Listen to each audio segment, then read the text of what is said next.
Está começando o Akane, o podcast que tem muito a dizer. Eu sou o Jorge, estou aqui com a Cleo, Oiê, pessoal. com a Natália, Oi, galera, beleza? com a Laís Oi, gente! e a Camila. Oi, gente, tudo bem? O nosso tema de hoje é hipersexualização. E quando a gente fala sobre esse tema, me remonta muito ao conceito de racismo que eu li no livro do Silvio Almeida, O Racismo Estrutural, que ele diz o seguinte: racismo é uma autorização para inventar o outro. E quando a gente fala em hipersexualização, a gente está falando justamente sobre isso, sobre criar signos para identificar um grupo de pessoas que não necessariamente vão corresponder a esses signos e que não correspondem. O que é que acontece? Quando a gente fala sobre o homem negro, existem uma série de signos que representam este corpo do homem negro. É o homem viril, é o homem musculoso, é o trabalhador, é o homem que tem um apetite sexual incontrolável, é o homem que tem um membro sexual gigantesco. E isso não corresponde à realidade, porque o homem negro ele é um homem, e não existe diferenciação de raça, e o homem negro ele pode ser diverso. E aí, quando a gente coloca ele nessa caixinha de coisas, a gente está limitando, está hipersexualizando e sendo preconceituosos e racistas. A mesma coisa ocorre com a mulher negra. Existe uma série de estereótipos que estão relacionados à mulher negra. A mulher negra é, entre aspas, quente. A mulher negra ela é sensual. A mulher negra ela tem um apetite sexual insaciável. E tudo isso também não condiz à realidade, porque a mulher negra ela é diversa e ela pode ser diversas coisas. E a gente também não coloca essas expectativas sobre o corpo da mulher branca. E aí que reside o problema da hipersexualização. E aí, dentro disso, a gente tem diversas outras questões. Porque, por exemplo, se a gente pega a Isa é uma mulher negra lindíssima e ela posta muitas fotos de biquíni, exibe o corpo dela no Instagram, nas redes sociais dela, e aí, eventualmente, as pessoas levantam a questão de que ela é hipersexualizada pelo fato de que ela expõe o corpo dela dessa forma. Isso não é verdade.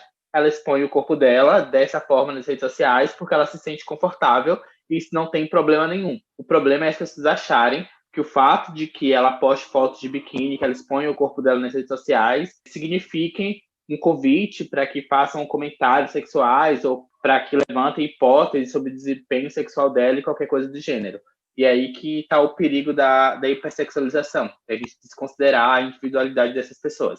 A Grada Quilomba ela vai trazer também no livro Memórias da Plantação um conceito como esse que o Jorge está falando, né? E ela fala sobre o outro, né? Nós somos o outro, aquele que não é a normalidade, aquele que é colocado como menor e como inferior. E quando isso acontece, nossos corpos eles viram públicos, né? E eles são sexualizados, hipersexualizados nesse sentido, porque é como se a gente tivesse todo o estereótipo, né? A branquitude faz isso para colocar a gente numa caixa só, e aí ela vai falar sobre essa coisa de que como nós somos o outro, então a gente não está no mesmo lugar das mulheres brancas, né? Como o Jorge acabou de dizer, porque as mulheres brancas elas são para casar. O fato delas serem para casar, elas têm todo um pudor, um respeito, né? Como se o corpo delas pedisse respeito a toda hora e o corpo das bela, mulheres recatada e do lar, né? Que a mulher branca é bela, recatada e do lar, né? São os exatamente que identificam elas. Sim, a mulher branca é bela, recatada e do lar, porque é isso, né? O lugar que foi destinado para ela dentro da sociedade racista. Não, eu fiquei aqui deglutindo toda a fala do Jorge, né? Toda a introdução que ele fez. E aí, mais o teu comentário, Nath, e o quanto isso, por mais que a gente tente mostrar que machuca, né, na verdade, o quanto isso se faz presente a todo momento, seja num comentário numa rede social ou num aplicativo de relacionamento, é sempre trazido para esse ponto, né, da gente ser... Não vou conseguir concluir o raciocínio, gente, mas eu acho que eu fiquei agora bem reflexiva. Eu acho que essas falas, às vezes, elas podem vir antes. Vai lá, Laís. Passa a bola. Eu acredito que tanto que o Jorge diz quanto que a Nath diz, que traz sobre intelectuais, né? A gente consegue vivenciar isso muito no nosso dia a dia, como a Camila falou, em aplicativos, no dia a dia mesmo, né? Desde a nossa infância, é sempre colocado a gente nesse lugar para nós mulheres, esse lugar de acesso, de que pode, né? Eu lembro de ver um vídeo da Nathalie Neri que ela fala assim, que ela esperava a mulata que nunca chegou, né? Que existia um estereótipo da negra mulata, corpo, quadril largo, peito, e ela O não TEDx chegou dela, nesse né? lugar. Muito bom, já assisti também, recomendo. Ela não chegou nesse lugar. E aí existe aquela frustração, né? Porque existe sempre a expectativa, desde a criança, quando ela crescer, ela vai ser tal coisa.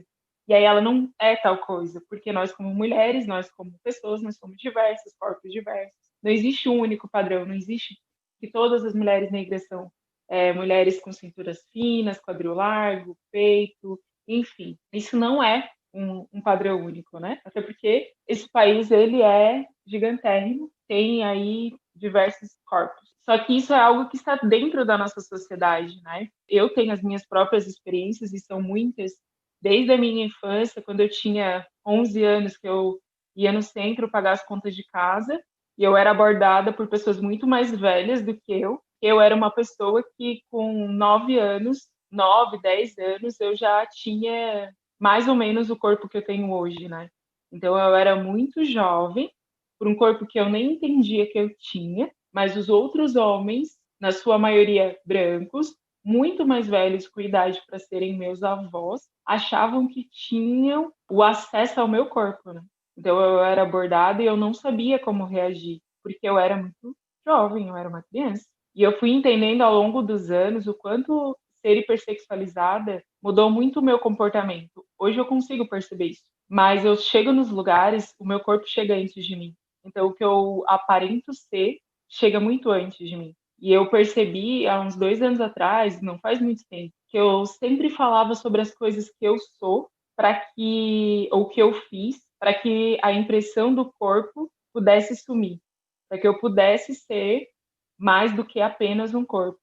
Isso não é uma coisa bacana de se pensar, né? Que uma pessoa precise falar que estudou, né? Falar que tem uma marca ou falar que tem qualquer outra coisa para que possa ser vista como pessoa.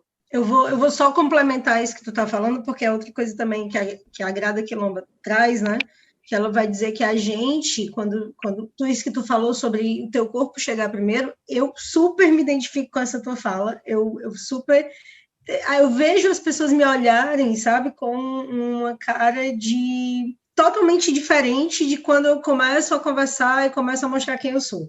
Parece coisas totalmente diversas, assim. E aí a Grada Quilomba ela vai falar, né, que o nosso corpo, ele causa algumas coisas como repulsa, como curiosidade, as pessoas olham muito pra gente, né, ou então tratam a gente como nada, ou invisibiliza total, mas não tem a coisa do somos iguais.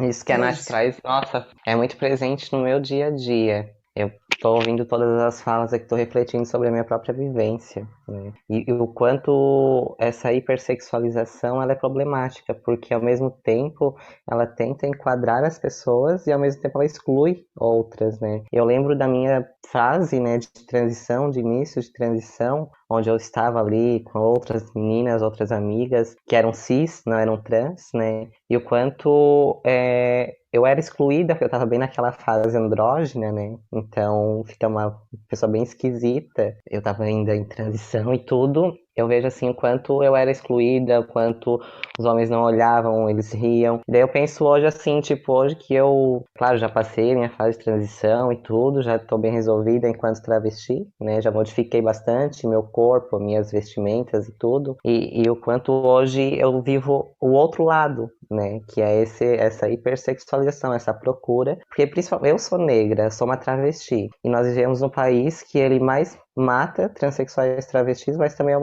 país que mais procura pornografia trans. Então, assim, hoje isso é muito presente. Então, eu vivi os dois lados e o quanto isso afeta, né, o nosso psicológico mesmo, né, porque isso silencia as nossas subjetividades. Então, apagam quem nós somos, né, as nossas outras capacidades, nossos outros talentos, né, e nos colocam apenas nessa caixinha, né, e nos direcionam a nós, né, sempre colocando nessa caixinha, sempre colocando nessa, hoje pelo menos a minha vivência, né, nessa hipersexualização. Então, romper com isso é muito difícil. Eu tava vendo uma fala de duas meninas que eu achei bem interessante quando elas falam assim que isso é tão problemático que muitas vezes a gente não sabe nem como se comportar, porque muitas vezes a gente quer utilizar determinada roupa e muitas vezes a gente fica com um receio de usar aquela roupa para não desenvolver aí uma situação complicada muitas vezes. Então, isso ele acaba sendo muito problemático porque ele silencia subjetividades e ao mesmo tempo ele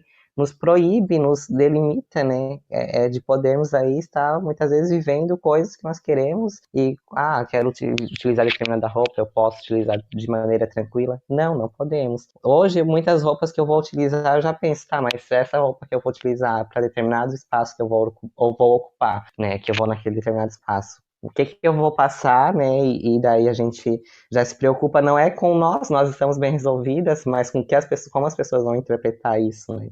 E o que pode vir daí. Essa é a preocupação também, né? Então, são questões bem complexas.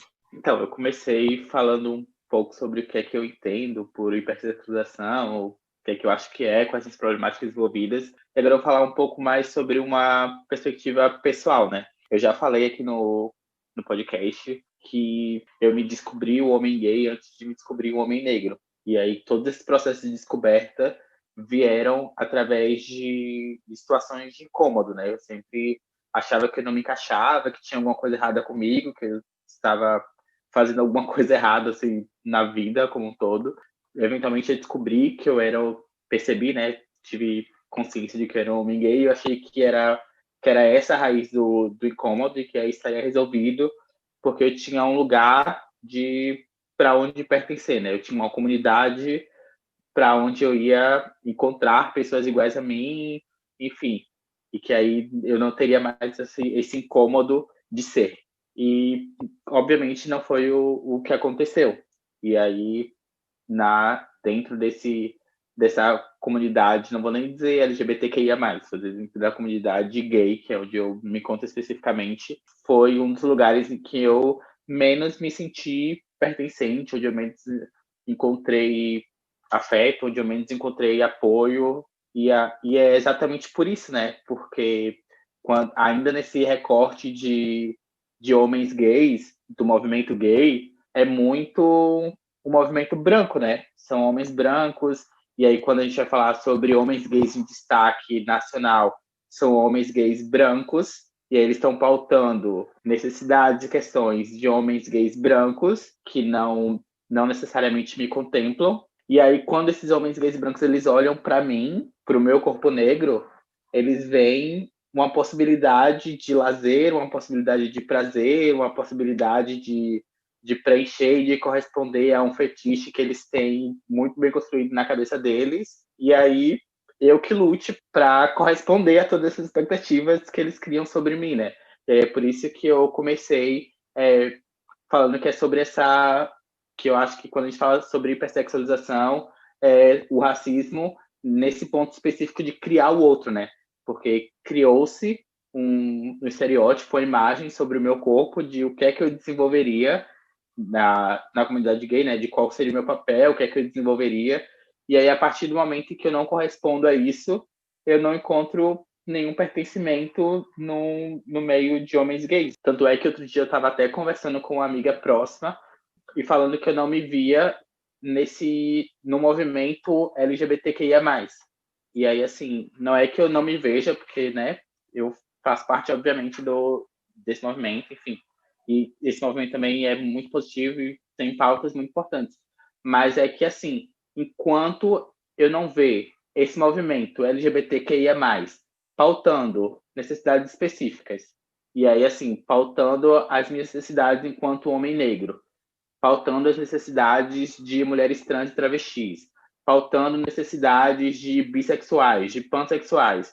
Enquanto o movimento LGBTQIA+, estiver pautando necessidades de pessoas cis e brancas, para mim é um movimento que não me contempla, e além de não me contemplar, é um movimento que me coloca num lugar de persexualização, de exotização, de acreditar que eu sou isso ou aquilo pela cor da minha pele, ou que eu tenho tal característica física pela cor da minha pele, que não necessariamente corresponde à verdade e que são pautas que não são debatidas, num geral, dentro de todo esse movimento.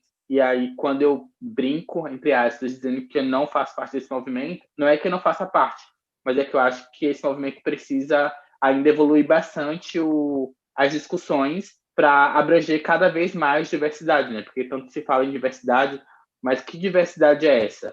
Quais são os corpos que essa diversidade abrange? Quais são os debates que essa diversidade levanta? Eu acho, Jorge, que essa tua fala faz muito sentido, né? É uma questão de um sentimento de pertencimento mesmo, né? E o movimento, ele é muito racista, porque faz parte de toda essa estrutura, né? A tua fala ela é muito, muito rica quando traz essa questão, porque quando a gente começa a dar conta disso, de quanto o movimento ele é não somente racista, mas transfóbico, entre outras preconceitos que ele tem, e romper com isso como é difícil. E até na própria história eles tentam fazer essa higienização, né, colocando sempre homens gays como protagonistas. No próprio filme da rebelião de Stonewall, foi uma travesti negra, né, que iniciou, ela e as outras duas travestis que iniciaram a rebelião.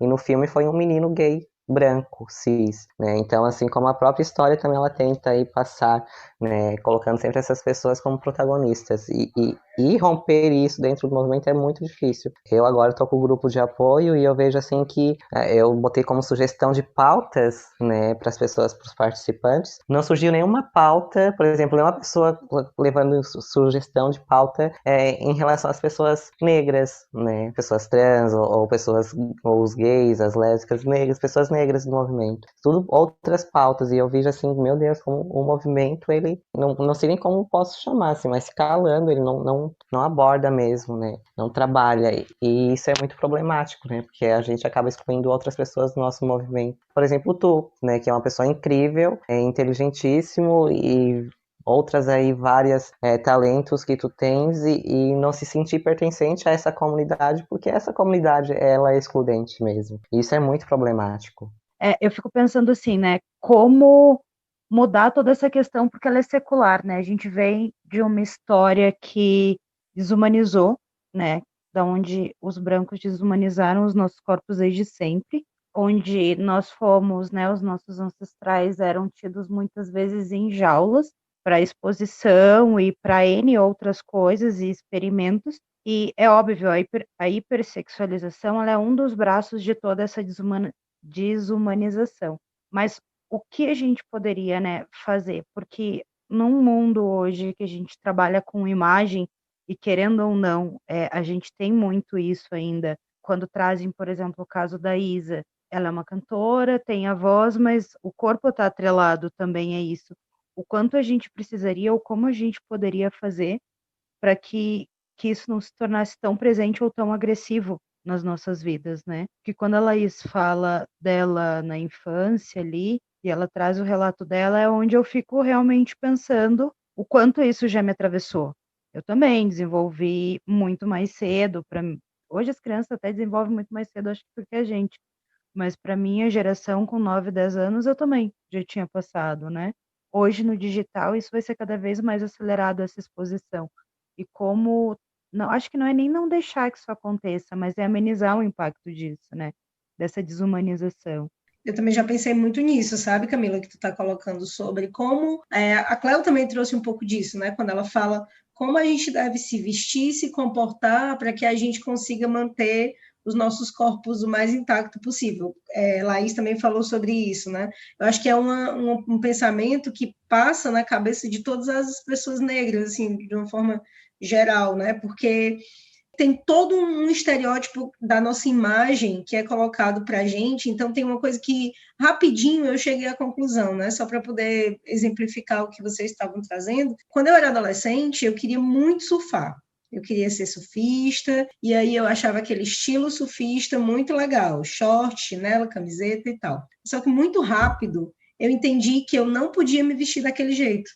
Muito rápido eu entendi que o meu corpo de shortinho, jeans, chinela e camiseta no shopping não era a mesma coisa de uma menina adolescente de 15 anos, branca, com o seu cabelo alourado do sol, né, andar de shortinho, chinela e camiseta regata. Então, assim, o meu corpo, ele não era visto como aceitável dentro naquele estilo. Então, assim, existem estilos que a gente quer vestir ou que a gente quer passar, né, e quer ter, que a gente não foi encaixado naqueles lugares, porque se nós, como adolescentes negras, a gente anda de shortinho, a gente está mal vestida, né? A gente está favelada, a gente está com cara de favelado. Já é assim, de cara. E esse estereótipo de favelada já deixa a Ou tá gente num lugar convidando, né? perigoso. E deixa a gente num lugar Eu fiquei perigoso. pensando nisso, do tá convidando. Nossa, mas estava com esses shorts. Eu fiquei pensando justamente nisso. Exato, a gente já entra no perigo total, né? Muito cedo. E assim, uma outra questão também que aconteceu, eu já fui uma menina que desenvolvi muito depois. Eu sempre fui muito, muito magra, e quando eu desenvolvi já estava um pouco mais velha.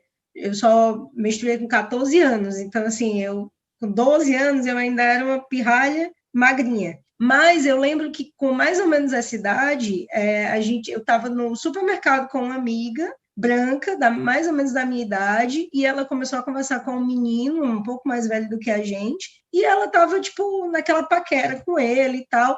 Era ela com ele, não tinha nada a ver comigo, mas assim, num dado momento, no meio da conversa, numa conversa em grupo, e num dado momento no meio da conversa, o cara olhou para mim e falou o seguinte: olha, tu é uma menina só para o sexo, e a tua amiga é uma menina para namorar. E eu não entendi. Tipo, eu com 12 anos, eu não entendi o que ele estava querendo dizer com aquilo. Então, eu fiquei pensando, mas ele nem conversou comigo, tipo, a gente não conversou, a gente não teve contatos, né? O nosso contato tinha sido ali de 1 hora, 1 hora e meia, e num lugar totalmente aleatório, e eu escutar um negócio desse, assim, eu fiquei muito tempo, não foi só naquela semana, mas assim, acho que anos, né? Eu fiquei pensando sobre isso e fiquei pensando, principalmente, qual era a minha culpa por ele ter falado isso. Então, eu lembro que o sentimento que mais me batia quando eu lembrava dessa história era porque eu pensava por que eu passo essa imagem para as pessoas. Então, eu acho que a gente tem que pontuar que esse fator hipersexualização foi um projeto bem sucedido da branquitude. Colocar os nossos corpos como algo para o sexo é um projeto, foi um projeto bem executado. Que existe esse pudor sobre sexo, né? Existe esse tabu, e aí a gente tem consciência, nós aqui temos consciência que a miscigenação que há no Brasil, em diversos países onde houver escravidão, eles aconteceram através de estupro, né? Estupro dessas mulheres negras. E aí, para essa justificativa de estupro, vem essa falácia, essa mentira de que as mulheres negras são mais fogosas, mais desejadas, não é desejada a palavra, mas que elas sentem mais vontade de sexo. E isso tem sido passado há séculos, né? E é um projeto muito bem sucedido, da mesma forma que o homem negro coloca ele nessa violência, nessa posição de viril, justamente para colocar medo nessa posição da mulher branca, de ser frágil, de ser dócil, de não desejar o sexo, né? Do sexo ser algo ruim. E é muito interessante porque eu sempre digo, né? Porque eu sou abordada pessoalmente, fora o meu momento de criança, eu não lembro de outros momentos da abordada assim, de alguma forma muito mais intensa. Eu lembro de alguns relatos, e eu vou falar alguns aqui, depois cai para a reflexão de vocês, mas eu, por exemplo, eu namorei com uma pessoa há 3 anos, e assim que a gente terminou, ele falou assim para mim, e é uma coisa que eu não esqueço até hoje, ele falou para mim que eu ia ser a gostosinha de carro, e assim, ele era uma pessoa que namorou comigo, sabia a pessoa que eu era, sabia que eu era muito mais do que ser uma gostosinha de carro, e eu nem tinha um grande carro, né? Mas era como se eu fosse só aquilo a partir dali. E outras situações que aconteceram, e que eu acho importante ressaltar, é que não são só pessoas brancas que fazem isso. Meu ex-namorado era uma pessoa negra, e outras pessoas negras já fizeram isso comigo, de hipersexualizar o meu corpo, porque existe uma estrutura que faz isso. Então, essa ilusão de que a mulher negra é mais fogosa é uma estrutura montada, né? Então, eu já ouvi em aplicativos durante muito tempo, e aí depois eu comecei a reagir, né? Hoje eu não tenho mais paciência para aplicativo, mas quando eu comecei, eu me assustava muito com a coragem com que algumas pessoas tinham de falar algumas coisas. Inclusive, eu tenho um print de uma conversa que aconteceu no Tinder que o cara falou que ele queria me provar ele mal tinha falado comigo, e ele falou que ele queria provar uma mulher negra. Eu digo, oi, tem cara de carne agora. Mas eu fui dando corda, né? Ao longo da vida, isso se tornou tão banal, e isso é o mais triste, porque a gente se acostuma. A gente se acostuma a ser esse corpo hipersexualizado, que vai ouvir besteira, que a gente conhece. Toda mulher negra ouve a mesma coisa, e hoje eu entendo que muitos homens negros gays passam pela mesma coisa, assim como mulheres trans, travestis passam pela mesma coisa, os dizeres são os mesmos. A gente A vai gente vai, comprando essa ideia. eu acho que a gente não vai nem comprando, a gente vai normalizando, o que é mais triste, né? A gente vai normalizando algo que não era para ser normal. A gente vai dizendo, era para é assim mesmo, né? E esse cara ele foi muito profundo assim. E ele foi dizendo as coisas e eu ironizando, e ele não era uma pessoa muito inteligente, ele não foi entendendo as minhas ironias. Então eu dizia, e aí eu perguntei, mas por quê? Porque eu nunca provei, mas o que você espera diferente? Ai, não sei, diz que são mais fogosas. Desculpa, eu não estou entendendo. E eu me fazia de não entender. E aí eu falei, né? Ele falou a pegada, mas eu perguntei para ele, tá, mas a tua pegada é ruim? E ele ficou desconcertado, ele perdeu a razão ali, né? A noção da resposta. Não, por que a minha pegada seria ruim? Ué, se homens negros têm boa pegada, mulheres negras têm boa pegada, logo a tua pegada é ruim, porque ele era um homem branco. Ele imagina, nem todas as pessoas têm pegada. Oi? Como que é isso? Se a minha, pela minha cor, significava que eu ia ter uma boa pegada, como que a dele já não seria mais?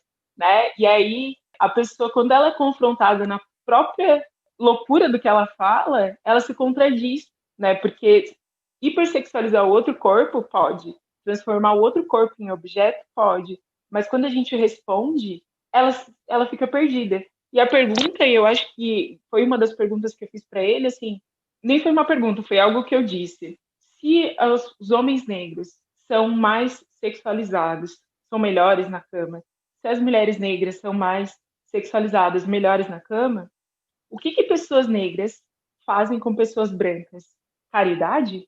Porque só isso justifica, né? Se as pessoas não são por si só sexuais nas suas diferenças, naquilo que elas, enfim, naquilo que elas curtem ou não curtem, se for só cor, as pessoas negras estão fazendo caridade.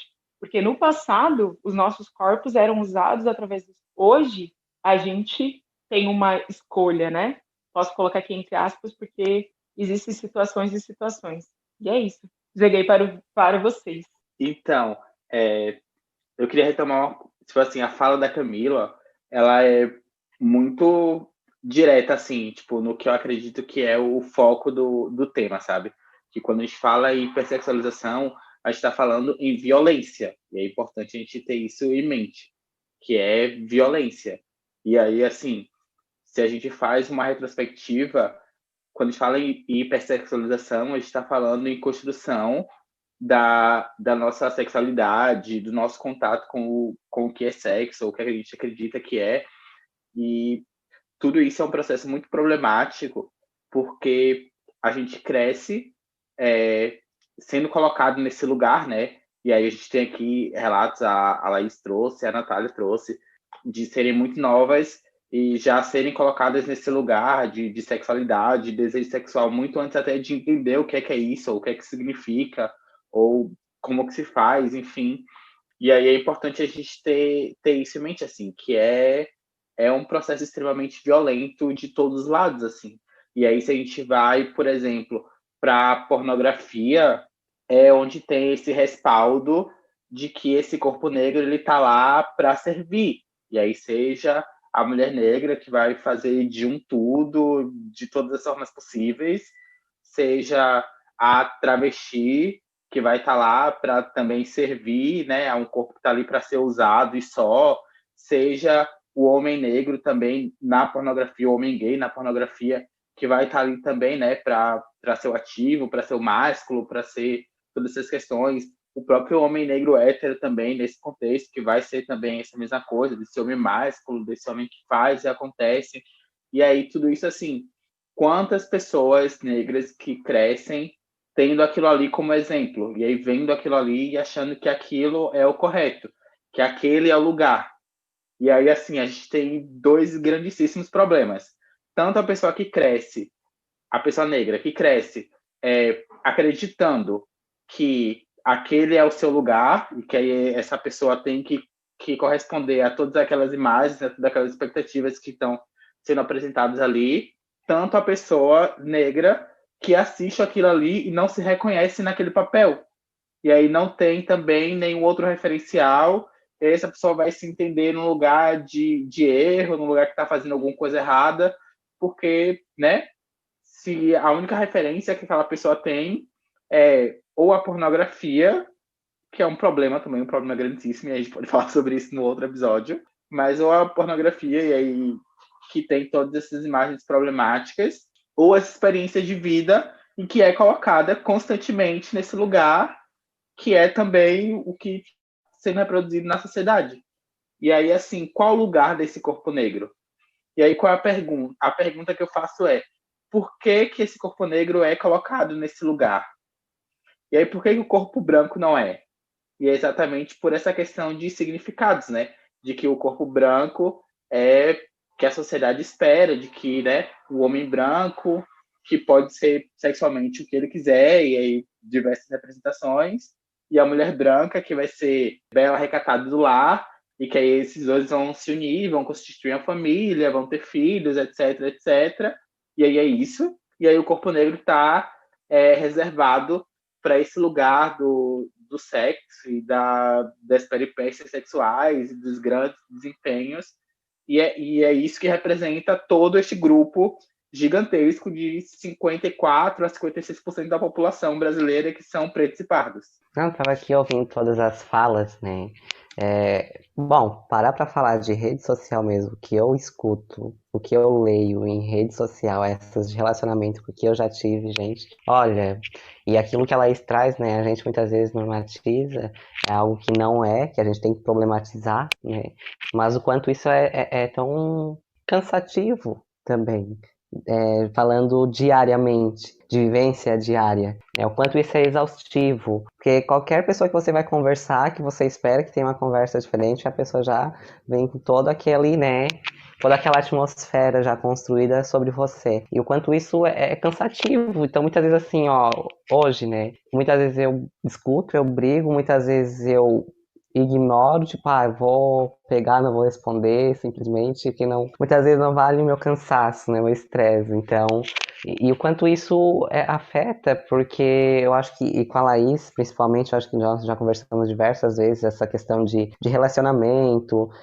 estávamos conversando, inclusive, no final de semana também, eu, Laís, Jorge, mais uma outra amiga nossa, a questão ali de se ver no relacionamento, de se ver com uma pessoa, porque isso influencia até na questão de a gente escolher, né, muitas vezes um parceiro. A gente começa a criar barreiras para nós mesmas por conta de tudo isso que vai nos afetando, todas essas violências que vão nos afetando, né? E eu até estava lembrando de uma coisa que a Laís trouxe quando nós estávamos conversando, que daí ela estava falando que muitas das experiências que eu tinha, ela nunca tinha vivido ainda. E daí eu estava pensando, meu Deus, quanto é forte isso e quanto tipo, é aquela questão que a gente trouxe, né, de se enquadrar no padrão que eu trouxe antes, quanto isso é problemático, quanto isso afeta também, porque eu não me enquadrava, daí depois que eu passei a ser vista com esses olhos com essa hipersexualização, né, eu comecei a me distanciar da possibilidade de me ver no relacionamento. Cada vez mais eu me distancio dessa possibilidade, não vejo mais como um projeto, né? E o quanto isso antes eu via como um projeto, eu tinha toda uma atmosfera do que eu pretendia, do que eu queria, e quanto isso foi se frustrando no decorrer dessas vivências, né? E principalmente dessas violências, que é a hipersexualização, principalmente do corpo da travesti negra, né? Porque se a mulher negra é o outro do outro, a travesti negra é o outro do outro do outro, né? Vamos colocar assim. Então, o quanto isso afetou e hoje me afeta ainda na questão, por exemplo, de querer desenvolver um relacionamento, querer conhecer uma pessoa né, porque eu já tô tão acostumada com todas essas violências e é tão frequente que a gente acaba ficando meio que sem esperança, assim, de encontrar. Claro que a gente não pode generalizar, né, mas infelizmente a gente sabe que essas estruturas que é racismo, machismo, são muito fortes, né? Então, isso é muito problemático. Eu acho que nós somos as pessoas que não merecemos ser cortejadas, né? Uma coisa que eu acho que eu percebi muito cedo na adolescência era isso, né? Como os homens chegavam para as minhas amigas brancas e como eles chegavam em mim, né? Então, assim, a forma, né, como esses homens chegam na gente, normalmente é muito voltado para essa coisa, eu te quero muito e olha como você me deixa, né? Enquanto com as meninas brancas sempre foi uma coisa de cortejo, vou te buscar em casa, para a gente jantar, para a gente passar tempo junto, vou te dar aqui um presente, vou fazer isso, vou fazer aquilo. Então, eu acho que de uma maneira geral, assim, a gente acaba também não tendo tantas opções, né? E muitas vezes eu vejo meninas negras se doando, né, por muito pouco, porque não tem mesmo essa coisa do cortejo. A gente também não sabe exigir isso, né? Às vezes a gente também não sabe exigir que os homens tratem a gente com respeito, porque é como se a gente nunca tivesse experimentado e tido a experiência, né, de ter uma coisa mais próxima, né, à igualdade, assim, vamos dizer, nesse caso, né? E eu coloco isso, né, assim, com homens héteros no geral, né? Vou falar de homens héteros porque é só até onde eu posso ir, mas eu acho que essa coisa do corpo branco, ele é o corpo normal, né? E o nosso corpo, ele é o corpo de todos. Corpo feminino ou corpo masculino negro é o corpo de todo mundo. Então, ele pertence a todo mundo. E o corpo branco, não, ele não pertence a todo mundo, ele é imaculado. Acho que foi a Nath que falou agora que a gente não serve para ter o relacionamento ou para estar ali, né? Uma das coisas que me chama a atenção, e eu acho que hoje eu tô com muitos questionamentos, assim, cada fala me traz um questionamento, mas é o quanto me vem a questão de quantas mães pretas a gente tem, mães solos, que é essa questão talvez cruze um pouco com a hipersexualização dos nossos corpos, né? Porque a gente tá ali realmente só para ser usado, né? Talvez seja essa palavra. O que a Nath traz dessa questão da gente não ser cortejada, desse papel não ser nosso, e a gente normaliza isso, é muito louco. É muito, muito, muito louco. Porque essa é uma conversa que eu tenho com todas as mulheres negras que eu conheço, que não é esse lugar de ser cortejada no público, de não ser levada para sair, de não ser vista, né, no público. É o de ser convidada sempre para ir na casa, sempre para ir no ambiente onde outras pessoas não irão ver. Tem esse lugar e a gente normaliza isso porque a maioria das nossas experiências são assim, e quando elas não são assim, a gente estranha. Né? Acho importante colocar isso porque a gente também estranha. É como se a gente... Muito. A gente estranha muito. Desculpa. Muito, interromper. muito, gente. Muito. Eu falei isso antes de ontem ainda, com o meu primo aqui, com o gatinho aqui, que tava. Gente, muito forte isso que ela traz. E faz um parênteses ainda nisso tudo, Laís. A gente estranha e muitas vezes bota para correr, porque não é a nossa realidade. A gente se assusta muito. Isso eu também quero ressaltar. Acho a gente está tão acostumada a ser violentada de uma forma não tão... Porque muitas vezes a gente entende a violência como algo só físico, né? Mas essa violência psicológica constante que a gente sofre das nossas relações faz a gente minar relações que não são tóxicas. Por isso que eu falei sobre normalizar, sabe? Como se a gente... Por isso que eu falei isso naquela hora, né? Que a gente meio que bota isso no costume. É como se, quando o cara... A forma da gente entender que o homem, né? Que todo mundo se relaciona com homens, né? A forma da gente entender que os homens nos querem é muito mais pela expectativa do corpo, né? Do que pela expectativa do amor, assim, pela expectativa do romance, vamos botar assim, né? Vamos botar essa palavra romance. Então, é muito mais assim, olha como você me deixa. Eu acho que a frase principal que a gente escuta é assim, olha como tu me deixa. Isso no físico, né? Mas nunca no tipo, eu fiquei pensando em ti o dia todo, e aí eu queria te levar para sair e tal. É raro quando é assim. Nossa, isso que a Nath trouxe, daí eu tinha perdido o fio da meada dela, isso trouxe também. Falando isso antes de ontem, assim, não tem, com esse gatinho que eu tô ficando.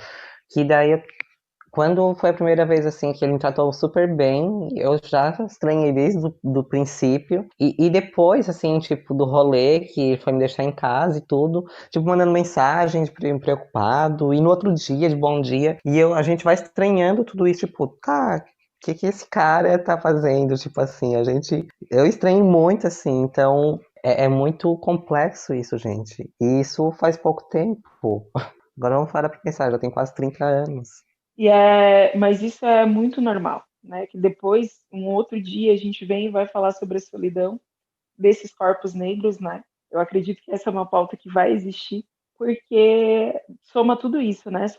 Soma como a gente enxerga o amor, hipersexualização dos nossos corpos, a partir do momento que a gente é visto sempre como aquele corpo que é só desejado só para o sexo e não para o casamento, a gente vai se sujeitando a algumas coisas. Tenho mais uma experiência para relatar. Eu estava ficando com uma pessoa e eu fiquei com essa pessoa não tanto tempo, mas a gente não tinha nada sério e tudo bem. Mas a gente conversava todo dia, e a gente ficou um final de semana. Alguns dias depois, ele levou a namorada para a família conhecer.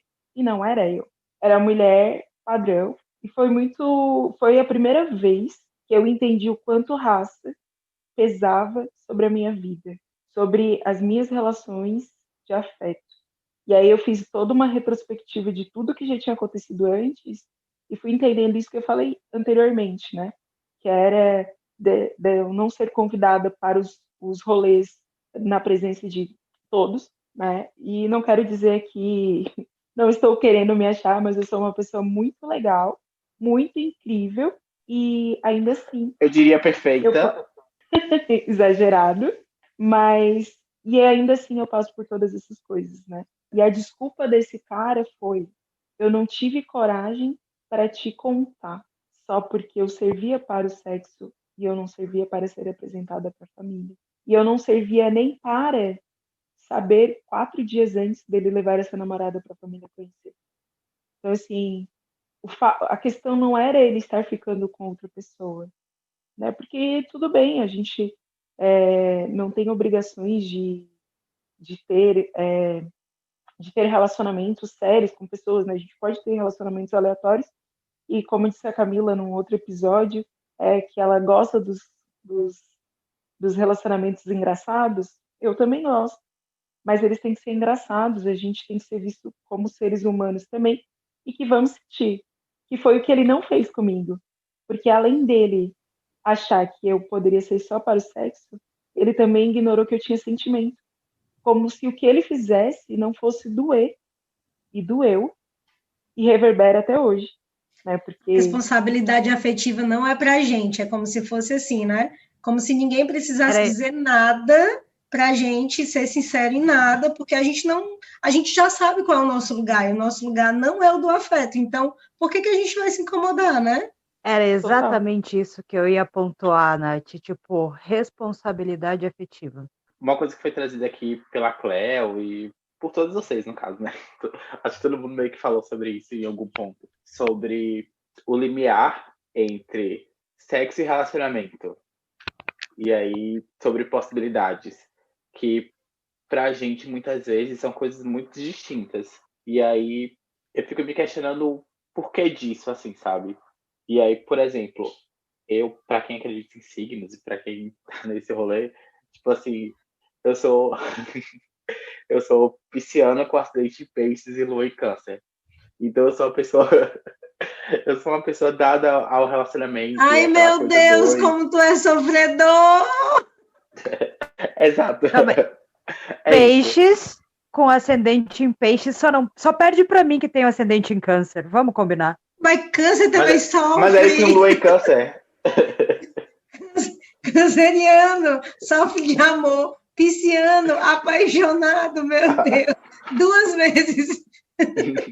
Mas, enfim, e aí, tipo assim, qual é o meu ponto? De que, tipo, o relacionamento ele não é uma possibilidade para mim, muitas vezes, ainda que eu queira.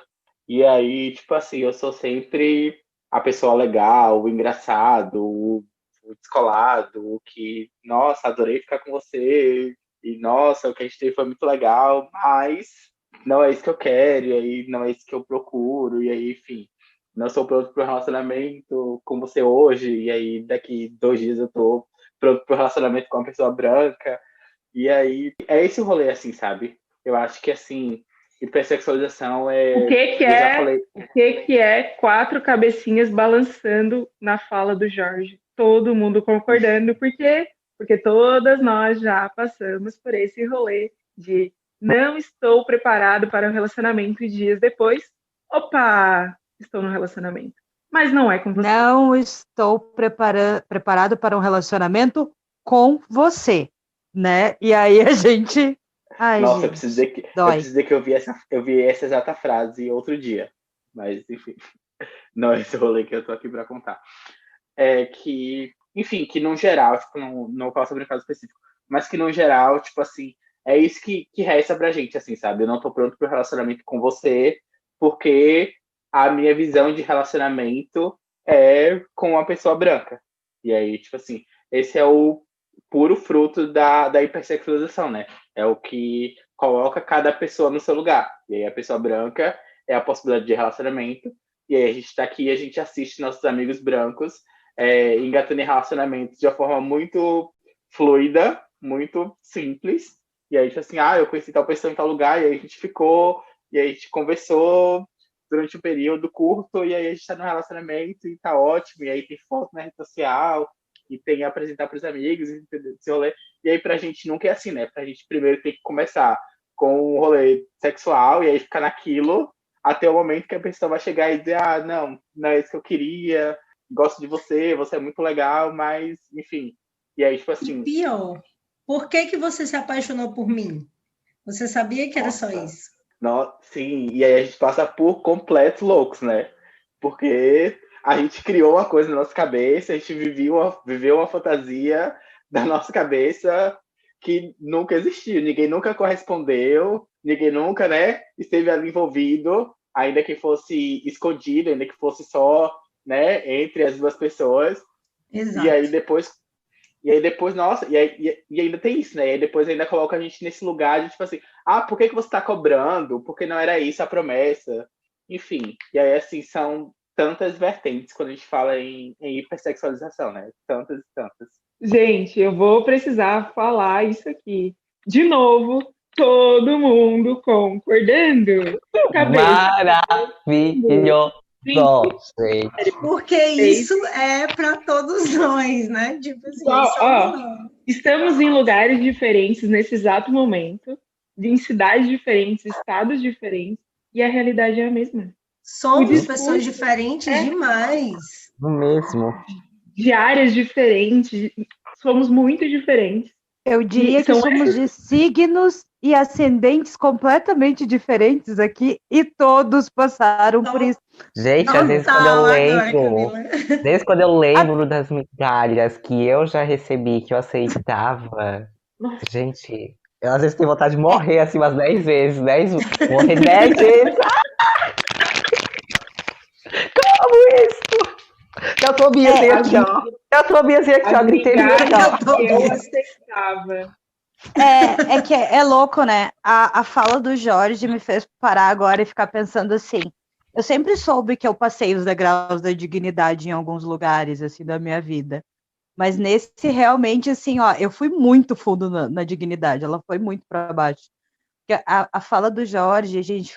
E todo mundo aqui concordando e tudo, e eu fiquei pensando assim, e agora quando a Cléo falou assim, quantas migalhas a gente já se sujeitou, né, nesses, tudo é relacionamento, né, mas nesses relacionamentos bem pantufas mesmo, né, que só serve para dentro de casa, né, porque na rua as pessoas não conseguem externar, né, não pode levar para a rua, é absurdo pensar, e eu acho que eu vou trazer a minha fala da primeira gravação de quando a gente se conhece. Cara, com toda certeza eu tô aqui sentada, conversando. Hoje eu tô de Curitiba, né? Hoje eu gravo de Curitiba, mas eu tô aqui sentada e reforço o que eu disse no primeiro episódio. É para aprender mesmo o quanto várias das situações onde o racismo nos atravessou ainda machuca e ainda vai machucar, né? Porque a gente está falando rindo, gente, e não é. A gente não está rindo forçado, a gente está rindo mesmo, assim, de desligar o microfone, dar risada. E é aquele riso de, ok, é engraçado, mas traz uma dor lá no fundo que você fala, oxi, Um não pouco de era para doer. desespero, né? É aquele risinho que um pouco é desespero, um pouco é dor, e aí a gente tenta puxar e tentar deixar leve, que é o que a gente tem conversado, mas eu fiquei assim, tipo, porra, o Jorge falou um negócio ali que eu mesmo me dei o tapa na cara. Eu falei, ô Camila, aprendeu agora, hein? Quando a gente consegue ter esse entendimento e virar em algum momento o jogo, né? Porque assim, quando a Laís traz a questão dos aplicativos de relacionamento, a Cleo também, quando a gente se posiciona e isolando Eu quero todo falar um esse pouco depois sobre isso de aplicativo de relacionamento.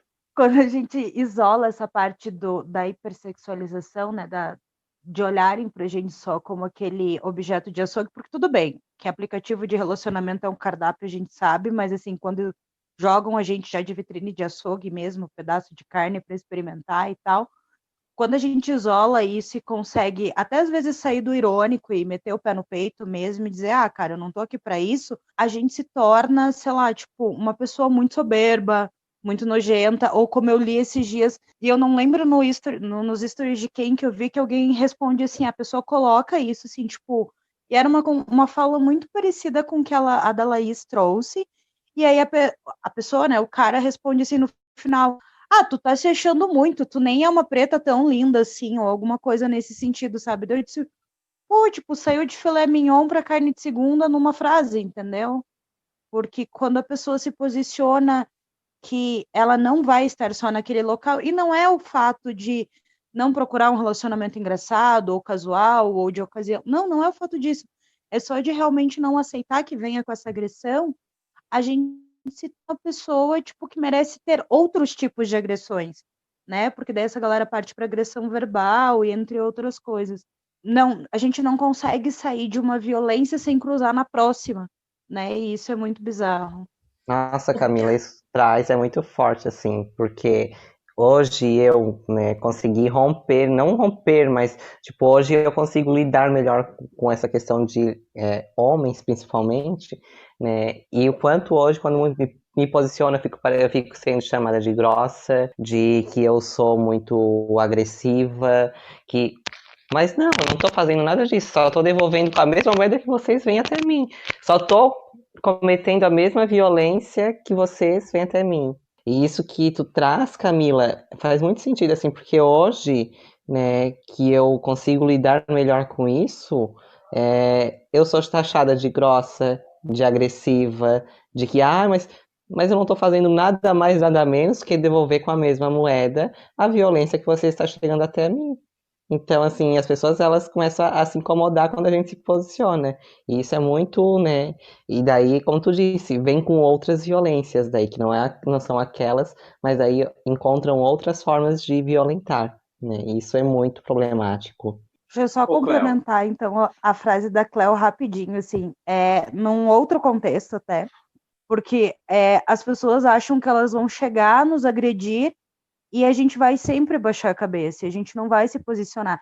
E seja num contexto de num aplicativo de relacionamento, ou seja num contexto de trabalho, ou de várias formas, como quando a Nath traz a gente cuidar 10 mil vezes como a gente vai se vestir, as pessoas esperam que a gente baixe a cabeça e depois a gente entra num outro assunto, que é o quanto a gente é visto como pessoa barraqueira ou a pessoa que causa confusão.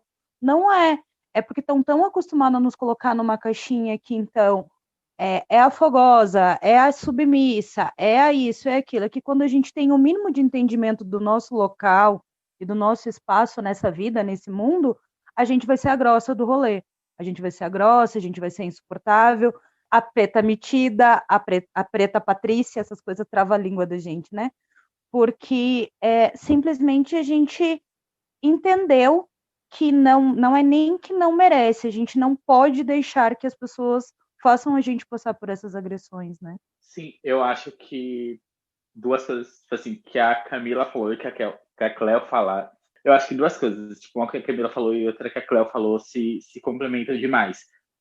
Quando a Camila fala que a gente sai de uma violência para ir para outra. E aí no relato da Cleo também, de que, tipo assim, é isso, sabe? Eu acho que colocam a gente em caixas muito específicas e muito limitadoras, e aí que tá no imaginário da branquitude.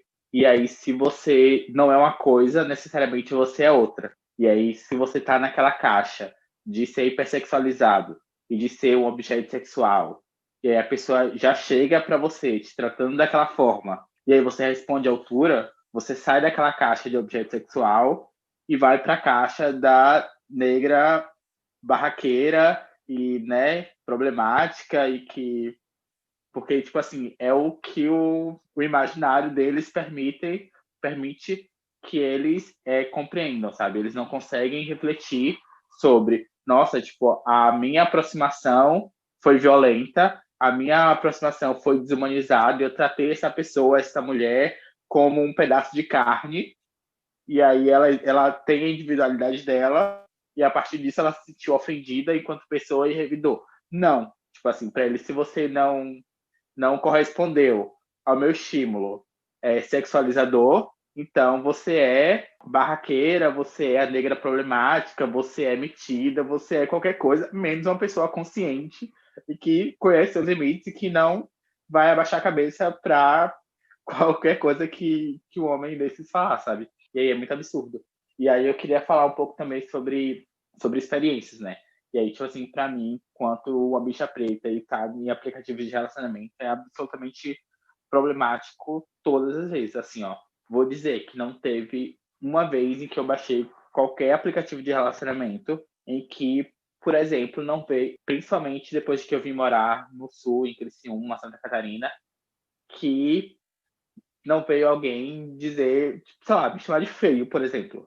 Tipo, o que você tá fazendo aqui? Você é feio. E assim, do nada, tipo, da autoridade que a branquitude acha que tem.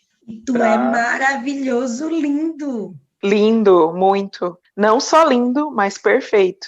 E estiloso. Pronto. Mas, enfim. E aí, assim... E aí, fora isso, tipo assim... Isso é o básico, assim, sabe? Tipo, é o nível 1. Tipo assim, se aparece pra alguém aleatório me chamando de feio, ok. E aí é o que a gente já falou também, assim, né? Que a gente já naturaliza esse tipo de coisa, sabe? Naturaliza no sentido de assim, eu não vou, tipo, internalizar isso porque é o passo 1, é o dia a dia. E aí, ok. Mas aí acho que foi ano passado, talvez, começo desse ano, não lembro exatamente, né? Esse 2020 é uma névoa, assim, na nossa vida. Mas, assim, eu lembro de um caso muito específico, que eu também tenho o print guardado até hoje, de um rapaz que veio conversar comigo no desse aplicativo de relacionamento, e aí estava conversando, e aí, sei lá, não tinha, sei lá, meia hora de conversa. E aí ele chegou e mandou assim, do nada, tipo assim, não era uma conversa também, tipo, com a conotação sexual, nada disso, era uma conversa comum, de, tipo assim, oi, quem você é, o que é que você faz, o que é que você trabalha, quanto você tem. E aí do nada assim, posso chamar de macaco? E aí eu fiquei, não pode. E aí assim, nossa, Brasil? Não, tipo assim, literalmente, eu posso mostrar pra vocês, eu tenho esse print até hoje. E aí ele assim... Chocada. E ele assim, não, é porque eu tenho um tesão em chamar de macaco. E aí tipo, começou a falar um monte de coisa, tipo assim, absurda. Meu Deus. Num contexto sexual, assim, muito, tipo, pesado de... Tipo assim, eu tinha, sei lá, 15 minutos conversando com a pessoa, sabe? Eu tava no oi, qual é o seu nome? Oi, o que é que você faz? E aí a pessoa tava, oi, eu posso chamar de macaco, sabe? E aí, tipo assim, é muito isso, assim, sabe? E aí, quando eu falei um pouco mais cedo que hipersexualização é violência, é porque, assim, pra mim é isso, sabe? Porque, tipo, essa situação me marcou no nível que, tipo assim, eu me questionei em tantas coisas. E isso, assim, tendo a consciência de que eu sou uma pessoa racialmente consciente, de que eu sou uma pessoa que entende, mais ou menos, pelo menos, como funcionam as relações sexuais. E ainda assim, eu me coloquei nesse lugar de questionar, tipo assim, será que o errado não fui eu? Porque eu tava nesse aplicativo de relacionamento e aí eu sofro microviolências nesses aplicativos, nesses espaços. E aí, tipo, eu já devia esperar algo do gênero. E é isso que a branquitude faz com a gente, né? É isso, sabe? É isso que a branquitude faz com a gente. É colocar nesse lugar de questionar o que é que a gente tá errando enquanto que a gente não está errando, né? A gente está existindo, e aí eles estão bombardeando a gente com violências e com agressões e com invisibilizações, e aí, ainda assim, depois de tudo, a gente ainda para se questionar o que é que a gente está fazendo de errado. É porque a gente acha que a culpa é nossa em algum momento, né? Em alguma esfera. Porque é tão surreal que a gente começa a tentar encontrar justificativa para essa coisa que é surreal. Como tu falou, a pessoa se sentiu livre, ela se sentiu à vontade de dizer para você que ela sente tesão em chamar a outra pessoa de macaco. Tipo, isso é num nível tão surreal que é inimaginável. Da mesma forma que eu mandei o print, que eu postei o print nas redes sociais e várias pessoas, algumas pessoas vieram e falaram que coisas semelhantes já aconteceram e pessoas ficaram extremamente chocadas de uma pessoa dizer essas palavras, nunca provei, literalmente me colocando como um pedaço de carne, de comida, um objeto único exclusivamente para satisfazer o prazer dele, né? E aí o cara tá numa conversa contigo e é muito louco, né? Porque para mim, no meu entendimento, sexo, duas pessoas têm que ter prazer, não uma só. E aí, se o cara sente prazer em te chamar de macaco, você tem que ter prazer em ser ofendido?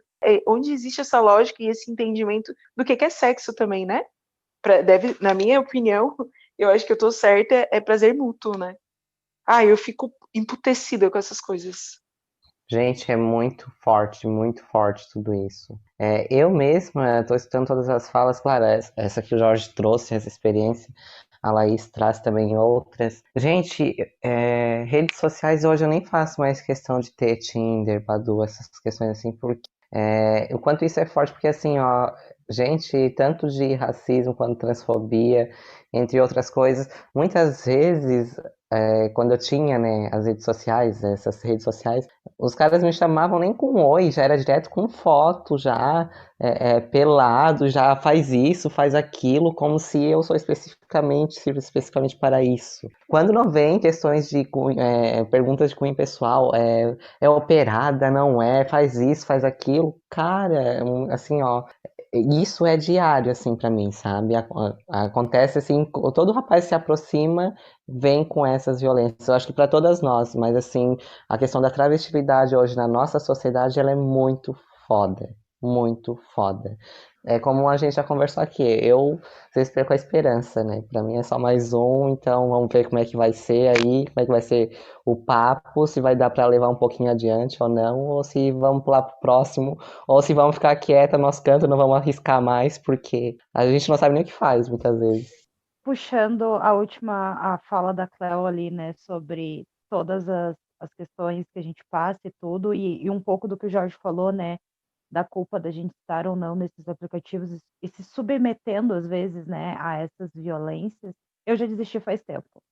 Não tem condição, pelo menos olho no olho, a pessoa já vê minha cara de ranço. Agora que a gente tem que usar máscara, o olho de ranço que a gente faz, entendeu? E não tem condição, porque no aplicativo, só se eu mandar a foto dessa cara, que as pessoas que estão aqui estão vendo, meus ouvintes. Maravilhosa.